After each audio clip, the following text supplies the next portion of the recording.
अस्सलाम वालेकुम। वैसे कराची फ्रूट मंडी से आज आपको अपडेट करेंगे। बेर के रेट जो है भाई से पूछेंगे आज। बेर ये थोड़ी क्वालिटी जो है इसका भी पूछेंगे, और इस तरफ बेर बहुत लगाया हुआ है, यहाँ सारा ये जो है बेर बिक रहा है। भाई से अपडेट लेंगे इसकी जो है आज क्या जो है रेट है इसके। 12 फरवरी 2026 तारीख है आज। अस्सलाम वालेकुम। वालेकुम सलाम जी लला।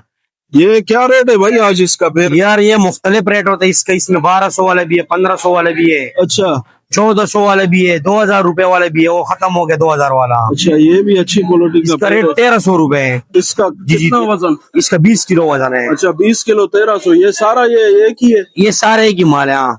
अच्छा, और ये वाला जो है ये चंबेली बेर है, चंबेली। अच्छा चंबेली बेर। इसका 1200 रुपए है। ये 15-16 किलो वजन होता है इसमें। अच्छा 15-16 किलो वजन है। जी, ये जी। किधर से आ रहा है ये सारे उमरकोट हैदराबाद यही है हाला।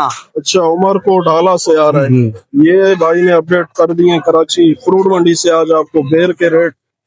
यहाँ बहुत क्वालिटी लगी हुई है, लेकिन भाई पूछ रहे थे इसलिए वीडियो बनाई है आज रेट की जो है। जी जी बिल्कुल।